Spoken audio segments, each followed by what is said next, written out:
Hi everyone, welcome back to Generative Geek. If you are new here, my name is Vaibhav Pandey, and on this channel, we deep dive into the world of Python, LangChain, LLMs, OpenAI, ChatGPT, generative AI, data science, all of these things, right? So today we are continuing with our Pandas beginner to pro series, and which is designed to take you from zero to hero in Pandas, one of the most powerful data manipulation libraries in Python. In our last video, we covered the basics of Pandas and explored some fundamental data frame operations. If you missed that, make sure to check it out to get up to speed. In the second video of the series, we'll be focusing on two crucial skills for any data analyst working on Pandas: sorting and subsetting data in Pandas. Sorting, as you know, helps us organize our data meaningfully, making it easier to understand and analyze. Subsetting, on the other hand, allows us to extract specific portions of our data, whether it's selecting columns, filtering rows, combining conditions to get exactly what we need from a massive data set. These operations are foundational for cleaning and analyzing data efficiently. And as you know, data cleaning is like, let's just say, 80% of data science, right? 80% of your data engineering, data science work is data cleaning, ETL, and things like that, right? So by the end of this video, you'll be able to sort and subset your data frames like a pro, making your data analysis tasks much smoother and more effective. Before we dive in, if you find this content helpful, please give this video a thumbs up, subscribe to the channel, and hit the notification bell so you don't miss any updates. If you have any questions or topics you would like me to cover, drop them in the comments below. I love hearing from you. All right, let's get started and unlock the power of sorting and subsetting in Pandas. And don't forget to stay tuned for our next video where we'll dive into even more advanced Pandas operations. Let's jump into the code. So let's get started. Let's quickly walk through the scope for today's lecture. First, we are going to cover sorting, and then we are going to cover subsetting. Subsetting is basically about how do you take a data frame and then select various rows from that data frame, right? So on the sorting part, we are going to cover four key topics. We'll first take a data frame and we'll sort it basis a name of the column. You could have a data frame saying, hey, you know what, our data frame is Airbnb. We could sort it basis the price, right? Or the service fee or the ratings, right? Anything.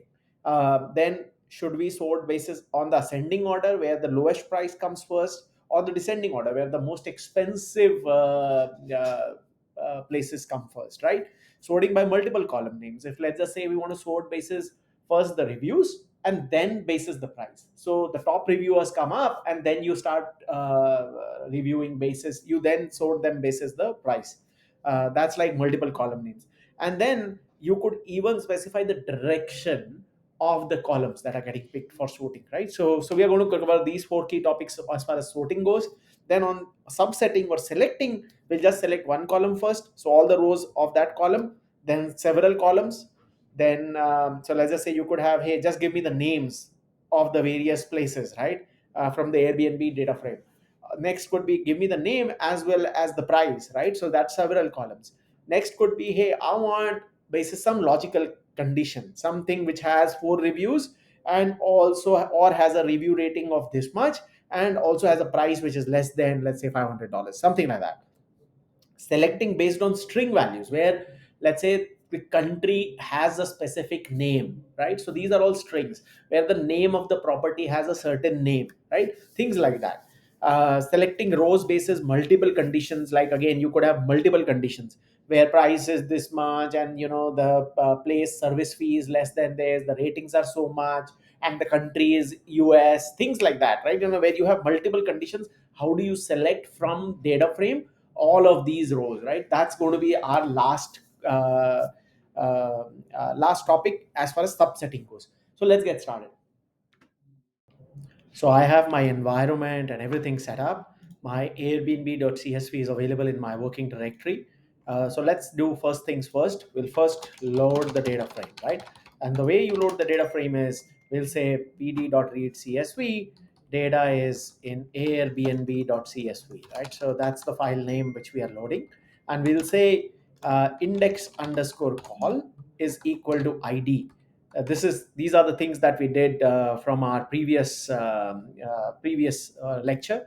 If you see, I'm getting a warning now. It's saying, hey, columns have mixed types, specify D type option on import or set low memory. Now, I haven't inspected the ID column yet, but it appears that Pandas is giving me this warning because it thinks there are IDs which it using its automatic type identification. Some of them are probably getting mapped to a string, some of them it thinks are integers, and therefore, or some other object, and therefore it is confused, right? So one way to do it is where you will say, hey, low underscore memory is equal to false. When you give low underscore memory is equal to false, what Pandas does is it will look at the data in one go. It will not look at it in batches, right? So it will there is a better chance of okay, interestingly, I have not imported Pandas as PD. Maybe I had done that earlier and deleted, and therefore it is available as a reference. PD is available as a reference, and but you should import PD, right? So when you do low underscore memory is equal to false, it will tell Pandas that, hey, look at the data in one go, not in batches, right? So we'll just run this, and now what we can do is, like we did earlier, we'll just run df.info, right? So when we do a df.info, now I can see how many objects are available within the entire data frame, right? So this gives me a good sense, because one of the things we want to do is sorting basis the column name. So one column name that we can easily pick is price. So what we'll do is we'll say, hey, let's sort basis the price.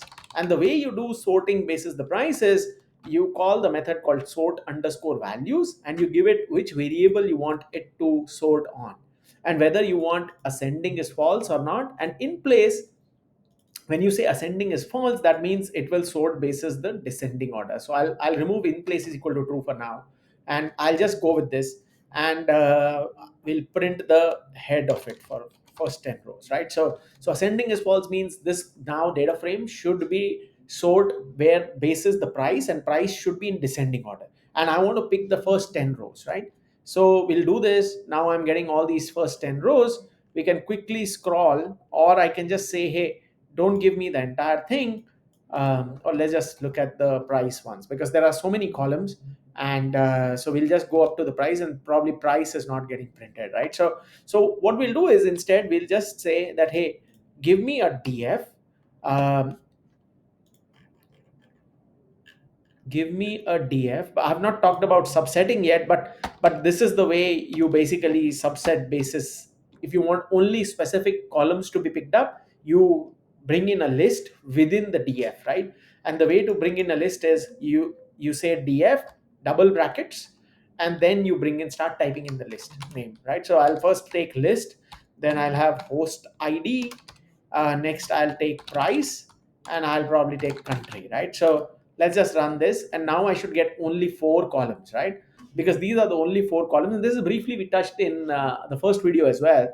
uh, this now you see there is one column which doesn't have country, but these prices are now basis the descending order, right? So what we can also do is we can quickly say, hey, df price dot max, right? If you want to figure out what is the max price, what is the max value within this, you can say df.max, and I got an error. And if you look at it, what the error is saying is that this is not supported because there are strings and floats. So clearly this dollar sign, right, dollar sign is getting treated as a string. So what we'll need to do is we'll need to first, before we even get into the sorting part, we should have a section. And one good way, which I kind of missed but I can now go back to, and some of these errors help you reflect, is that when you look at the price, it says it's an object, it doesn't say anything else. So one way we can look at it is that we can say, hey, you know what, let's convert uh, the price column to a float, right? And the way, and this is giving me, GitHub Copilot is giving me a lot of interesting suggestions, saves a lot of my time. But this is what I want to do. I want to say, hey, you know what, df price, I'm substituting the price value, I'm recalculating it, and I'm saying take whatever is the price, do a string manipulation, replace dollar, right, with an empty string, right? So that's what we are going to do. That's what it is doing. And after that, I'm also removing any commas that are there, because if you look at it, we had probably, if it is 1,000 is there, there will be a comma as well, right? So we are removing that, and finally we are setting it as a float. So we first removed the dollar, then we removed the commas, and we are now setting the price as float. Once you run this, and now you do a sort underscore values, you will probably get a very different result, right? So I'm now getting 1200s as well. So the 900s, for some reason, was considered as the highest descending order, but now when you convert everything to a float, you remove the dollar, you remove the comma.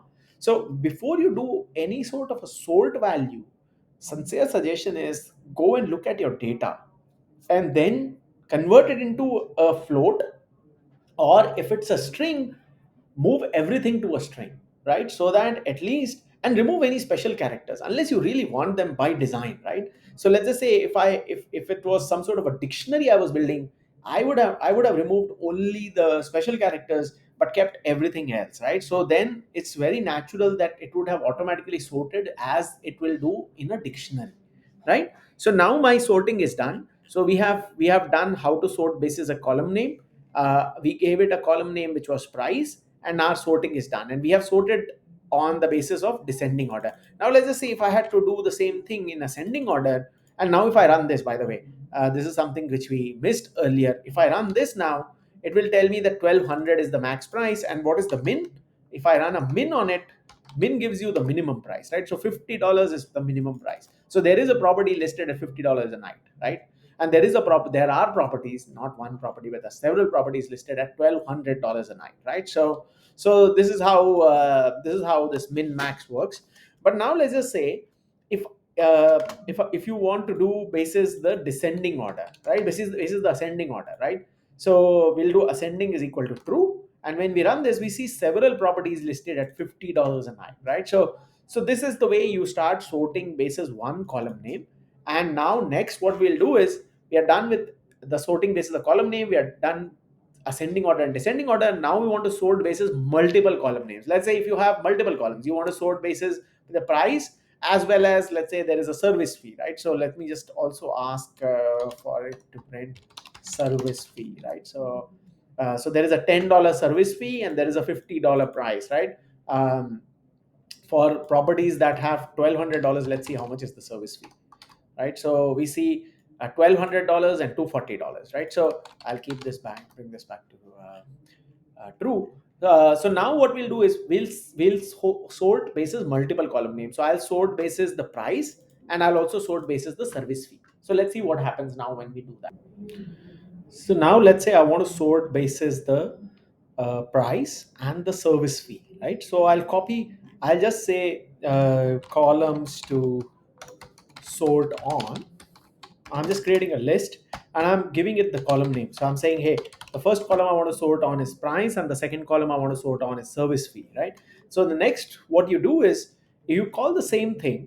We'll copy the same thing, and we'll say sort by price, or by, we can say, when you say by, we'll give the columns to sort on, right? And we'll say ascending is equal to false, right? For now we'll just say ascending is equal to false. uh, First give me these 10 heads, right? So now what you see is, I have it first does a sort on the price, and then it does on the service fee, and we see both of them listed here, right? So both the columns are listed here. If I give a true here, then also what you will see is that, it will first do on a price, and then do on a service fee. We can pick other columns as well, and these are all the columns we have. Which is a good column to pick, like, maybe a minimum nights. It's already in a float. So let's also print minimum nights. Let's first print minimum rights just to explore. And I see that, it has different values. So instead of sorting on service fee, I'll say, hey, price and minimum nights, because maybe a hotel is cheap, but it requires a lot of room nights, right? Or it is very expensive and does not need enough. You can stay there just for one night if you want. So we'll do this. And I can see that, there's a $50 hotel which only needs one room night, right? Because what are we sorting on? We are sorting on ascending is true. Now let's just sort on ascending is false and see what comes back. So here you see I have first the price, it's sorted on price, and next it's getting sorted on minimum nights, right? So I have sorting done on minimum nights as well in descending order. Now let's say a very interesting case comes up where I don't want to specify, I don't want both the columns to be specified to be sorted in descending order. I want the price to be in descending order, but I want the minimum nights to be in ascending order, right? That's probably a better way to look at it. So what we can do is, in that case, we'll come back, and the way you do it is, well, I'll just copy the same thing again. The way you do it is, we'll first copy the same thing. So I have df name, host id, price. These are the various columns that I'm picking out.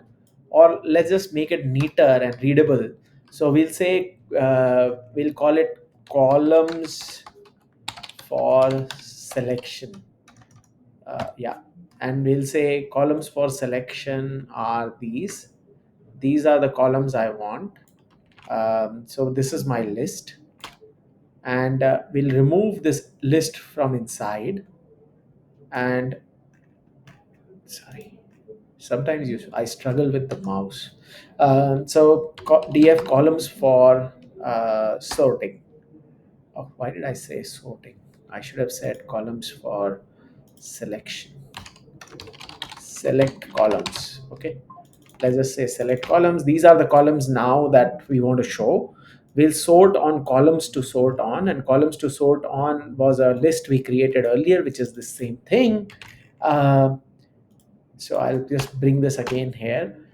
Columns to sort on is this list. We are sorting on price and minimum nights. And so far, our orders were fixed for both of them. But now I want to say, hey, you know what? My order has to be where the price is sorted on maybe descending order. So price has to be false. Sorry, it should not be. So I want the price to be, because price is first. So I want the price to be sorted in descending order, but I want the minimum nights to be sorted in ascending order, right? And ascending is equal to false means, so first, for the first variable, it will say, hey, okay, price, I sort you according to the false. Minimum nights, I want to sort you according to true. So let's see what comes back. Now, if you look at it, I have price. There's some property called cozy room in Bright, but the minimum, you probably don't need any minimum, right? This definitely seems like a typo. Uh, So this way you can have like multiple variables, multiple columns in which you want to sort, and you can specify individual sorting directions for them, right? So here we have the price sorted in descending order, but the night sorted in ascending order, right? I could have done the same thing for maybe service fee, right? So this is what I wanted to cover in today's sorting lecture, where on as far as the sorting part is concerned, we did sorting basis of column name, we did sorting basis ascending and descending orders, then we sorted on multiple column names, and then we also specified directions, how to specify which column should be picked when for sorting, right? So picked when for sorting, I largely meant what should be the direction, right? Now what we'll do is we'll now get to the subsetting part. Subsetting is that, hey, I have this large data set now, but I want to selectively pick rows from the data frame basis some logic or some condition that I have for my business need. So we are going to get to that now. So I have just pasted the subsetting section, what all we are going to cover from the top, and brought it down so that I don't have to scroll up every time. So now from subsetting perspective, let's say I only want to select just one column, but all the rows, right? So selection, just remember, is selection is about picking one column, but all the rows, right? So picking one or specific columns, specific group of columns, but all or selective rows, right? So it's about, hey, within the data frame, which rows or which columns do you really want to pick, right? So this is what selection is about. Now what we'll do is we'll first uh, we'll first start by selecting just one column. So I'll just quickly print df.info, and df.info has name. So maybe name is a great category, great column to pick. And if you want to just pick all the names, right, the way to do it is whatever column you want. But this is a very large data set, so I'll first print it and then I'll show you how to, just if you only want to look at the first few entries, how to do that. So df name, if you just pass this, it'll give you all the it should, sorry, I think I made a mistake. I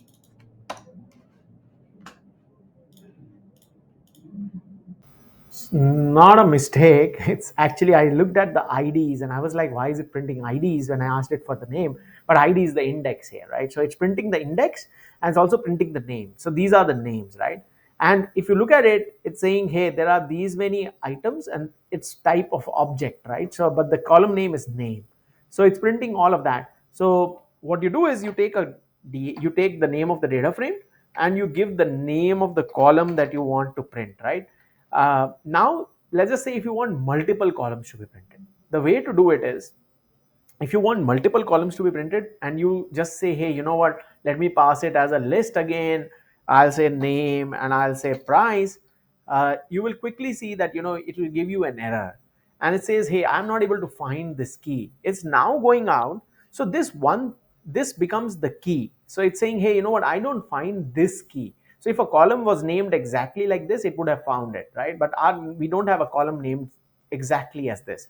So the way to when you have when you want to select various columns, the way we did earlier was, you give it as a list. And what we can do is we can say, hey, df, and add another column and another bracket, right? Now what has happened is, this entire inside thing, this is now a list, right? And when you now run it, you will get that, you are getting the name and the price, and id is the index, so it's also showing the index. But this is how you basically select multiple columns, right? So that was the second part of it. We first selected one column, we have selected several columns, and you can just keep adding to the list. You can say, hey, you know what, the third thing I want is the service fee, and you have already seen, right? We did all of this, right? So this is the selection basis, and you can then pick all of this, give it a name as a different variable, saying, hey, my vars, and you can just say, hey, this is my, and you can print my vars now, right? So my variables, right? So you can, it has to be a list. The only thing is, when you say df and you open and close the square brackets and you have multiple columns that you want to pick, you need to give it a list. That's the key thing here. So now let's get to the next part of our lecture.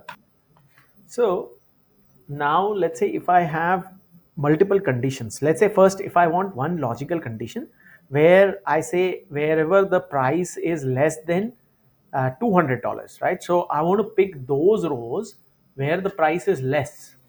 Yeah. So in that case, what we'll do is, we'll first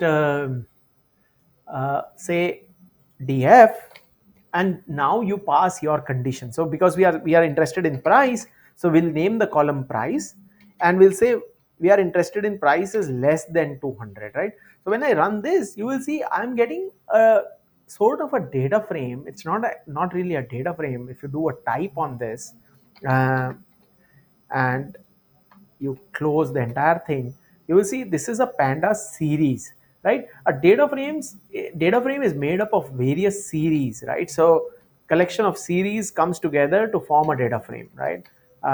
Series is another type of a data type, right? So df price is less than 200, I'm getting this false, true, false, false, false, all of that. What this really means is that it's going to each index and then looking at the price column and just printing individually whether the price is greater than 200 or less than 200.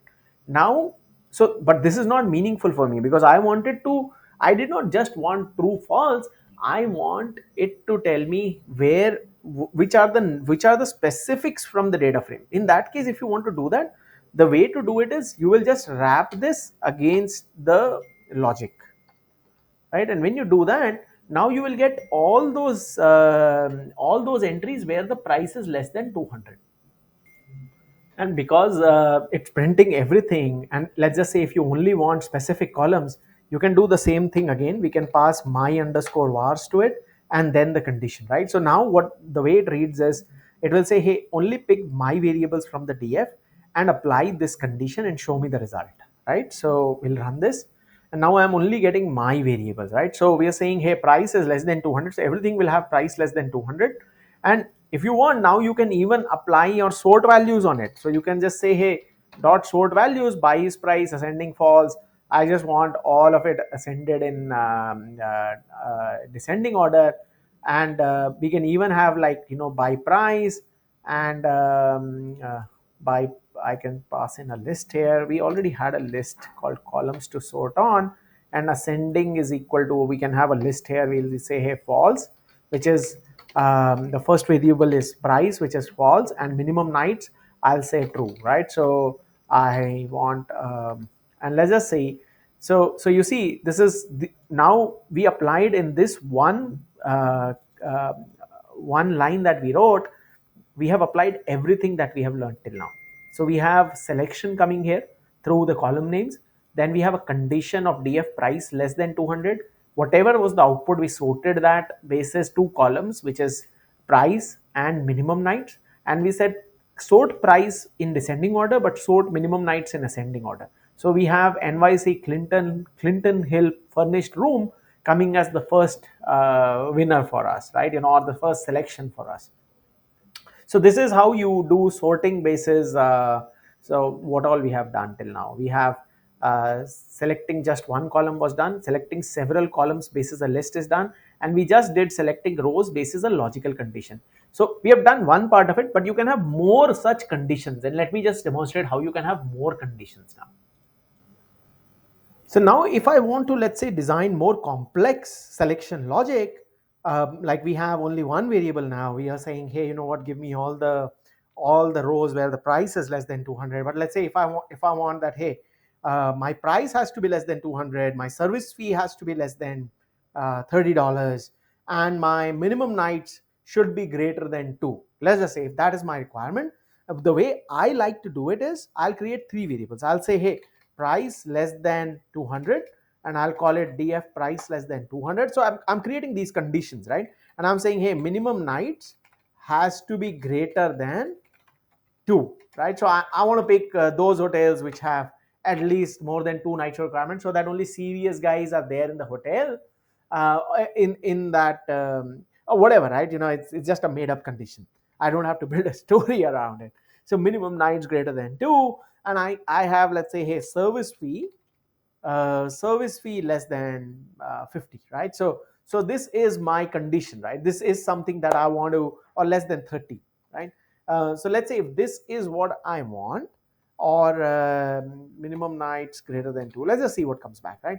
So I create three different variables, and then I'll say df, and I'm going to then put logical conditions here, right? And I'm going to say, hey, first, price should be less than 200, and becomes my logical operator, minimum nights, and so I'll add all of these conditions in an ampersand, which basically means, how should these logical operators come together. So logical conditions come together using the and logical operator, and if I run this, less than not supported between instances of str and int. Again, the challenge is, maybe I have this service fee which is not a float, it is probably a string. So the first thing we want to do is convert a service fee to float, right? So we'll convert the service fee, and again the same way, we'll first take the dollar, then we'll replace the comma, then we'll replace and convert it into a float, right? Once this is done, now I'll run these conditions again, and you can see that it now worked. So the error was that, service fee, we had not converted it as a float, and therefore this less than 30 was not able to do that. Now it has given me a lot of these, and what I can do is, like we did earlier, I can say, hey, only give my variables here, right? So give my variables, so that I don't want all of the data frame. I just want these 4 or 5 things that I care about. And minimum nights has to be greater than 2, and service fee has to be less than 30. So you can see, right? I'm getting 142, 28, and 30, right? but you won't find anything where the minimum nights is less than 2. So the minimum I can see here is 3. If you want, I can say, hey, you know what, this df is, let's just save it as df1. I'll run this, and if I do a df1 on service fee and I do a dot min, which we did earlier, you will see the minimum is 10, right? So the service fee is 10. Sorry, it should have been nights, right? So minimum nights, and if I do a nights, I'm getting minimum nights as 3, because I picked greater than 2. I did not pick 2, right? So greater than 2, 3 is greater than 2, right? So that way, so this is how you basically combine all your conditions together, and this is a more cleaner and readable way. What people generally do is they write all these conditions here itself. I have seen it compromising readability for single line of code, and I'm generally a fan of more readability. So I will suggest that, pick a way that works for you. This is a more readable way, in my opinion. Anybody reading a code can figure out that, okay, we have these three conditions, and these three conditions are now coming together in a data frame, and we are only selecting, this is subsetting or selection basis the column names, right? So I can again then do some sort of sort on this. We can say sort values, and by is equal to columns to sort on, and I can then say ascending or descending. Ascending is equal to false and true, first variable being false, second variable being true, and we can then print df1 dot head 10, right? So if I do that, I can see that, hey, you know what, price, service fee, minimum nights, right? So I have now sorted this minimum nights on ascending order true, and price is sorted on ascending order false. So it's in descending order, and minimum nights is in ascending order. So this kind of tells you how you can do more multi variable logical conditions. Next, what we'll do is selecting based on string values, right? So let's say now, if I have a country here and also a country code. Let's just inspect what the country code looks like, right? So we'll do df country code, and you can see it's all US. And if I do a unique, just to see what all unique values are there, so there's only US and there's a nan, right? uh, Not a good one. Actually, there is not much data fragmentation. If, let's say, there was US, there was India, there was Germany, we could have just picked one basis string. But just to demonstrate to you, the way to do it is, we'll say, hey, df, and then I'm now doing the string based selection. So what we'll do is, we'll say df, and then we'll say what is the column name. The column name was uh, country code, and we can assign it an equal to US, and then, so this will give us a same way, it will give us a true, right? It's giving us that the data, the pandas series. And if I then just say, hey, give me the df basis wherever the values are true, I can then either write this entire thing I can either write this entire thing here and run this, and it will give me the data frame, or I can assign this to a variable like we have been doing, where we'll say country is US, country is US, and we'll assign this variable here and then call this by passing this variable in the df. uh, when we run that, we get the same results, right? This is more readable than actually pasting this entire thing here, right? So this was more about the string based selection. So we are done with string based selection now. The next thing that we want to do, and I'm just searching for, where was it, yeah, selecting base rows basis multiple conditions. So let's say now that you have multiple conditions, that anyways I have done, I have already discussed multiple conditions with you. One other interesting thing is where you can make use of the is in operator like you have in the lists. Let me just show you how you can do that. Now let me just print the neighborhood column, and if you see the neighborhood column, it has names of all these different places: Kensington, Midtown, Harlem, Clinton Hill, East Harlem. What we'll do is I'll just create a list. I'll say list of neighborhoods, right? And in within this, I'm going to say Long Island City. I'm just going to add a couple of them, like, and I'm doing randomly. I don't have any specific preference why I'm picking Clinton Hill and not picking Harlem. Nothing to do with Harlem. Just building a list here, right? So I'll also add Harlem, right? So now I have these three in the list, and let's say I want to pick only those Airbnbs which are in these neighborhoods, right? So the way to do it is, I'll say in neighborhood in neighborhood is equal to, and df neighborhood dot is in list of neighborhoods, right? So wherever neighborhood is in this list, those indexes I want to pick. So if I run this, and if I now do a print on in neighborhood, you will see these are all the indexes with true false, right?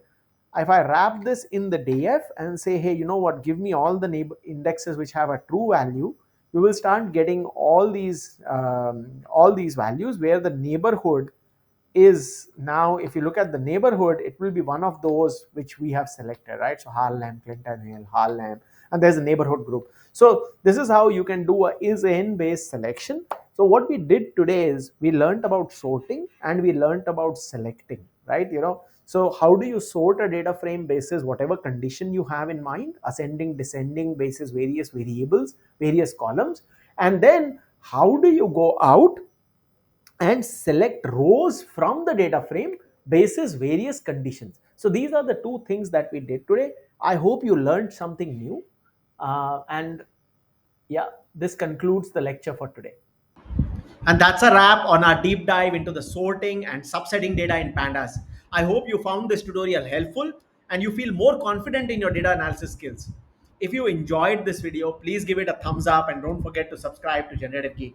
For more tutorials on generative AI, Python, and all things data science, make sure to hit the notification bell so you never miss an update. And if you have any questions or suggestions for future videos, drop them in the comments below. I love hearing from you.